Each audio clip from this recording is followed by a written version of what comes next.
Hello বন্ধুরা, দেখো আমি আজকে চিকেন সাটে করব। তার জন্য প্রথমে নিয়েছি সলিড চিকেনটাকে আমি কিউব করে ছোট ছোট করে কেটে নিয়েছি। আর এখানে নিয়েছি আমি আদা রসুন আর লঙ্কার পেস্ট, লাগবে আমার গোলমরিচের গুঁড়ো লাগবে ভিনিগার, অল্প একটু ভিনিগার দেব।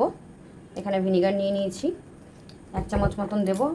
আর দেব সস, আর একটু সয়া সস দেব। আর দেব আমি একটু টক দই। প্রথমে আমি এটাকে ম্যারিনেট করে রাখবো। তাই কতটা কি দিচ্ছি তোমরা একটু দেখে নাও। এখানে অল্পই চিকেন আছে, সব আমি অল্প অল্প করেই দেবো। বন্ধুরা, আমি আদা রসুনের পেস্টটা নিয়ে নিচ্ছি। গোলমরিচের গুঁড়ো দিয়ে দিলাম অল্প করে, ঝাল দেবো না, আমার মেয়ে যেহেতু খাবে ওর জন্য করছি আমি স্পেশাল করে, ওর জন্য একটু কমই দেবো। 1 চামচ মতন টক দই দেবো, বেশি দেবো না, কেন ভিনিগার দেবো আবার। 1 চামচ মতন ভিনিগার দিচ্ছি, বেশি দেবো না, টক দই দিলাম যেহেতু। আর এখানে 1 চামচ মতন ঘরে বানানো সস, টমেটো কেচাপ, 1 চামচ থেকে 1.5 চামচ দিতে পারো তোমরা। এখানে আমি 1 চামচ মতন সয়া সস দিলাম।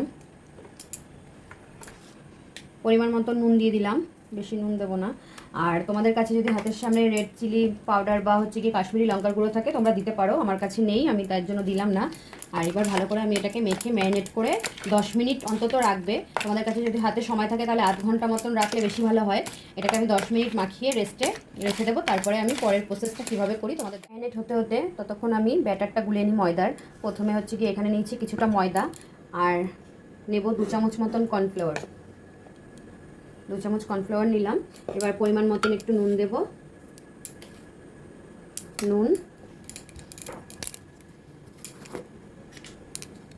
গোলমরিচ গুঁড়ো দিলাম। গোলমরিচ গুঁড়ো দিয়ে এবার আমি কিছুটা আমার ঘরে বানানো একটা মশলা রেডি করেছি, আমি এই মশলাটা একটু এর মধ্যে দেবো, ফ্লেভারটা খুব ভালো আসবে। এর মধ্যে ধনে, জিরে, শুকনো লঙ্কা আর একটু গোটা গরম মশলা আছে, এটা দিলে ফ্লেভারটা এর খুব ভালো আসে, তার জন্য আমি একটু দিই। আর এবার আমি শুকনো উপকরণগুলো ভালো করে মিক্স করে তারপরে একটা জল দিয়ে, নর্মাল রুম টেম্পারেচারের যে জলটা সেটা দিয়ে আমি ব্যাটারটাকে গুলে নেব। ভালো করে মিশিয়ে নিচ্ছি। এবার কিছুটা জল দিয়ে আমি একটা ঘন ব্যাটার তৈরি করে নেব। প্রথমে অল্প দেব। ব্যাটারটা আমার গোলানো হয়ে গেছে, ঘনত্বটা ঠিক এরকম হবে। এই যে চামচটার গায়ে একটু মোটাভাবে কোট হয়ে যাবে, দেখেছো?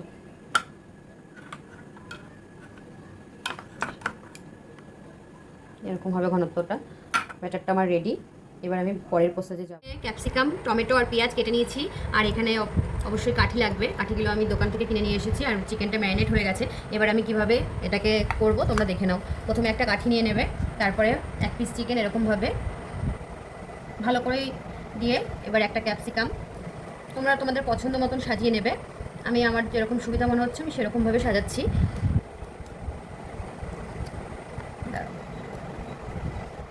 আবার একটা চিকেন দিয়ে দেবো, আবার একটা টমেটো দিয়ে দেবো, আবার একটা ক্যাপসিকাম দিয়ে দেবো, আবার একটা চিকেন দিয়ে দেবো। এরকমভাবে তোমরা কাঠিগুলোকে রেডি করে নেবে।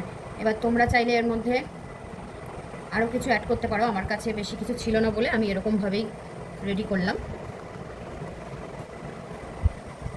দেখো 3 টুকরো এনাফ। আর একটা উপরে দিয়ে দিই। হয়ে গেছে আমার রেডি সাটে। এটাকে আমি এখানে রাখলাম, সব রেডি করে নিচ্ছি আগে। এখানে আমি সাটেগুলো রেডি করে নিয়েছি। এবার কিভাবে ভাজবো চলো তোমাদের দেখাই। এখানে ব্যাটারটা গুলে নিয়েছি, তাই ব্যাটারটা আমি ভালো করে কিভাবে দেওয়া যায়, বাটিতে দিলে ভালো করে দিতে পারবো না, তার জন্য আমি কি করব, গ্লাসে ঢেলে নেব। ভালো করে গ্লাসে ঢেলে নিয়ে আমি এবার কোটটা করব। তোমরা দেখো কিভাবে আমি এটাকে ছাড়ি। এটা করলে কি হয়, এই জিনিসটা ব্যাটারটা ভালো মতন কোটটা এর ভিতরে ঢোকেই। দেখো প্রথমে পুরো গ্লাসের মধ্যে এরকম চুবিয়ে নেব। এই যে চুবে গেল। এবার যতটা এক্সট্রা আছে ততটা ঝেড়ে ডাইরেক্ট তেলে দিয়ে দেবো।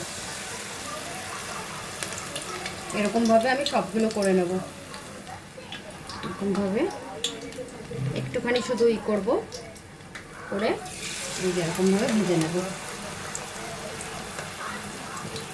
বেশি দেওয়া যাবে না, 3টে দেওয়া যাবে, আমি 3টে করেই করব।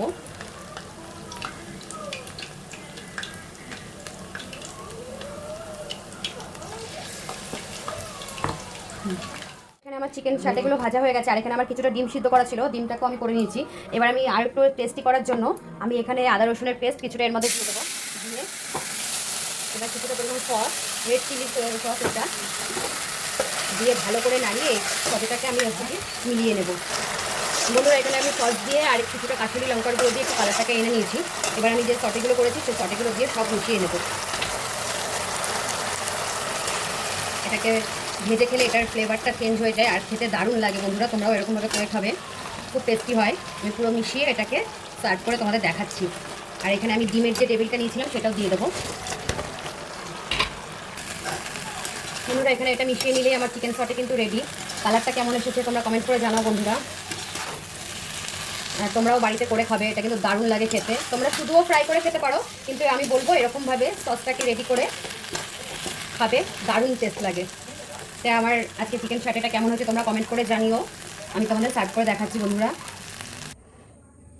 বন্ধুরা আমার চিকেন সাটে রেডি, তাই তোমরা কমেন্ট করে জানাও কেমন হয়েছে আজকে চিকেন সাটেটা। দেখো আমি কিন্তু হচ্ছে কি এটাকে সস দিয়ে রেডি করেছি, তোমরা শুধুও ভেজে খেতে পারো। আর এখানে ডিম সাটে করেছি, দেখো এটা কাঠিতে ঢোকাইনি, এটা আমি এমনি ডাইরেক্ট ডিম সিদ্ধ ছিল, তাই ভাবলাম কি করবো, ব্যাটারটাও রয়ে গেছে, একটু ছোট্ট করে একটা ট্রাই করলাম, ভালোই লাগবে হয়তো খেতে। তা কেমন লাগছে তোমাদের কমেন্ট করে জানিও বন্ধুরা।